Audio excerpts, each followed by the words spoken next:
अस्सलाम वालेकुम। आज के हमारे टॉपिक का नाम है data types in C plus plus language के आज हम पढ़ने जा रहे हैं सी प्लस प्लस लैंग्वेज में डाटा टाइप्स को। आखिर डाटा टाइप्स क्या होती हैं, उनका क्या यूज़ है। सबसे पहले तो एक चीज़ आप नोट कर लें कि आप सी प्लस प्लस लैंग्वेज में हमेशा वेरिएबल्स के साथ खेलते हैं।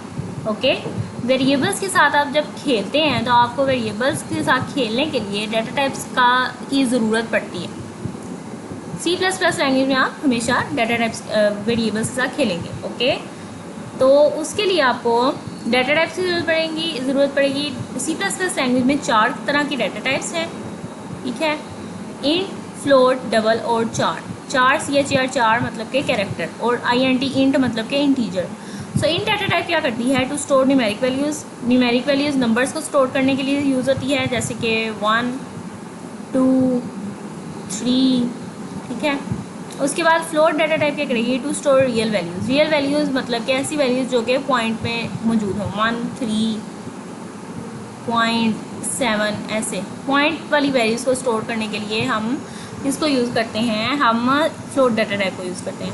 उसके बाद डबल डाटा टाइप ऐसी डाटा टाइप है जो कि बड़ी लार्ज रियल वैल्यूज़ मतलब कि बहुत ही जो लंबी रियल वैल्यूज़ हैं, पॉइंट में वैल्यूज़ हैं, उसको स्टोर करने के लिए डबल डाटा टाइप का यूज़ होता है। मतलब कि 1 जैसे कि 178.9 0 10।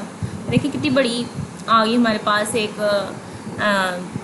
रियल वैल्यू, तो उसको स्टोर करने के लिए डबल कैरेक्टर डाटा टाइप का यूज़ होता है। उसके बाद चार character data type two store character values.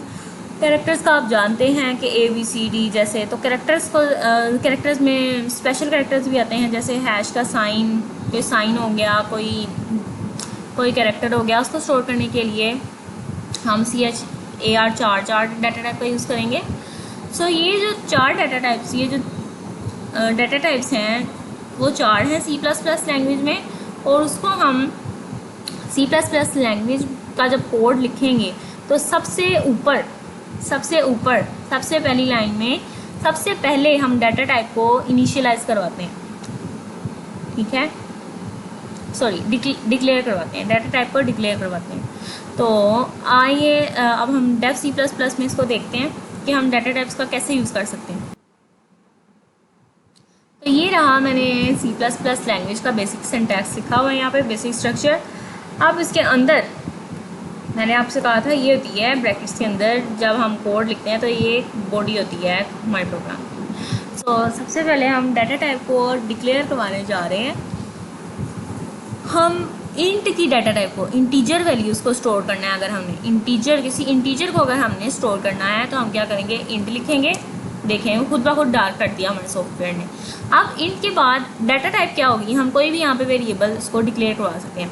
कोई भी वेरिएबल आप दे दें, मैं ए दे रही हूँ, आप कोई भी दे दें, P दे दें, J दे दें, K दे दें, किसी भी नाम का एक वेरिएबल आप दे दें, A B दे दें, N दे दें, C दे दें, लंबा सा कोई नाम दे दें, इट डजेंट मैटर। ओके, बस ब्लैंक स्पेस नहीं आनी चाहिए उसमें, जैसे ऐसे आएगा तो फिर एरर आ जाएगा। ओके, तो मैं ए दे रही हूँ यहाँ पर और आगे सेमीकोलन से इसको ख़त्म कर रही हूँ। मैंने आपको बताया हर लाइन के बाद सेमीकोलन।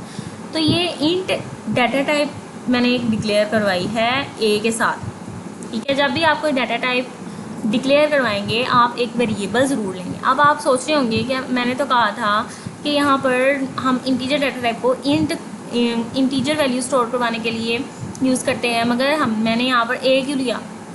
भैया मैंने जब आपसे कहा कि जब हम सी प्लस प्लस लैंग्वेज में कोड करते हैं तो हम वेरिएबल्स के साथ खेलते हैं। अब ये ए तो मैंने यहाँ पे ले लिया, ठीक है, अब मैं इस ए का यूज़ कैसे करूँगी? इस डाटा टाइप को हम ऐसे ही यूज़ करते हैं। मैं आपको सी आउट स्टेटमेंट का पिछली वीडियो में बता चुकी हूँ। लेट्स से मैंने इस ए को रख दिया है, अब नीचे वाली लाइन में जाके मैंने इस ए को रख दिया है 10 के इक्वल। मैंने कहा कि ये ए जो है वो 10 है। ठीक है, जैसे एक्स है तो होता है, एक्स को आप मैथ में क्या करते हैं? एक्स की वैल्यू लेते हैं। ठीक है, यहाँ पर मैंने ए की वैल्यू क्या होगी? 10। अब मैंने इस 10 को डिस्प्ले करवाना है अपनी आउटपुट स्क्रीन में, तो मैं सी आउट स्टेटमेंट का यूज़ कर सकती हूँ, ऑब्वियसली कर सकती हूँ। जैसे कि मैंने आपको पिछली वीडियो में बताया सी आउट स्टेटमेंट, इसके अंदर मैंने कहा the value of a is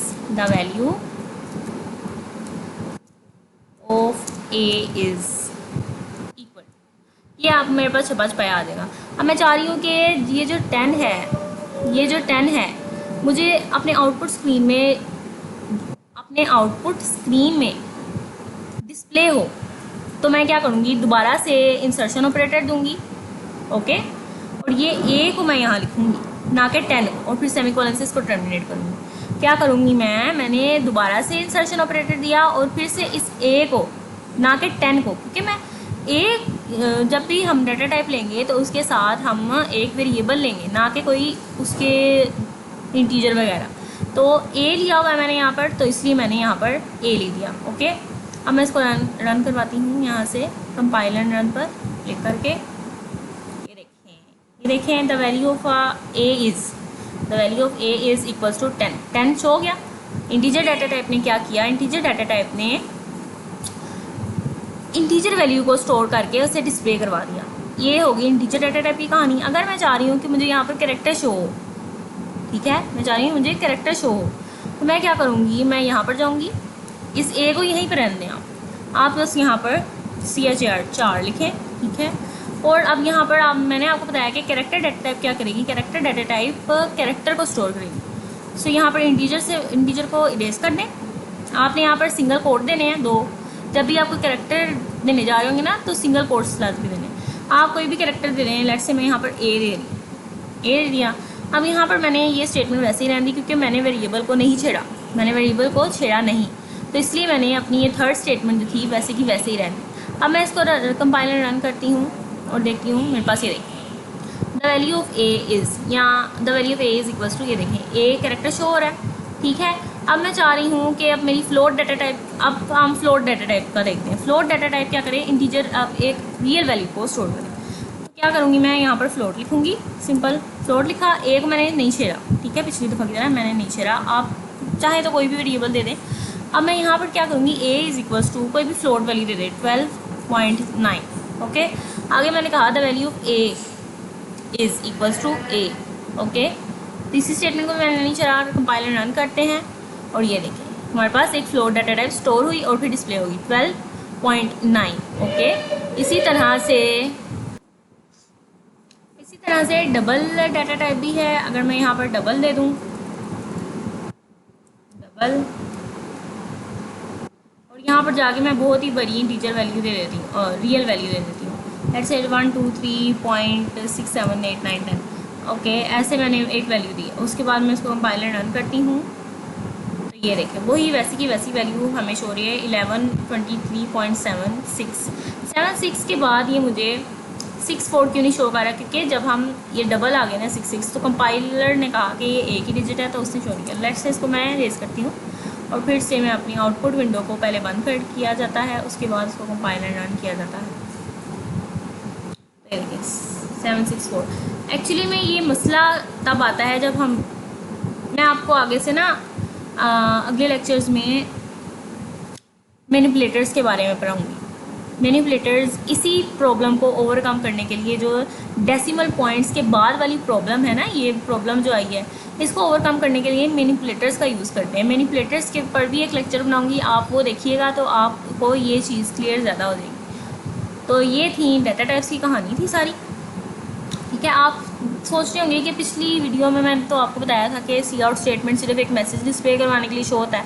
तो जब भी आप अपने मैसेज में कुछ वैल्यू को उसके साथ कोई वैल्यू डिस्प्ले करवाना चाह रहे होंगे ना, तो ऐसे काम करेंगे आप, ठीक है। जैसे यहाँ पर मैंने ए की वैल्यू को डिस्प्ले करवाया, ए की वैल्यू को डिस्प्ले ऐसे करवाया मैंने, ठीक है। तो ये था आज का लेक्चर। आइंदा आने वाली वीडियोस में आपके कॉन्सेप्ट मज़ीद क्लियर होते जाएंगे, पक्के होते जाएंगे। जैसे जैसे आप इसको सीखते जाएंगे, आप इस पर अबूर हासिल करते जाएंगे। तो आने वाली वीडियोस के लिए आप मेरे चैनल को सब्सक्राइब कीजिए, ताकि हर आने वाली वीडियो का आपको नोटिफिकेशन मिल सके, और बेल आइकन पर क्लिक कीजिए। और वीडियो पसंद आई हो तो मेरे चैनल को, मेरी वीडियो को लाइक ज़रूर कीजिएगा। अगली वीडियो तक के लिए अल्लाह हाफिज़।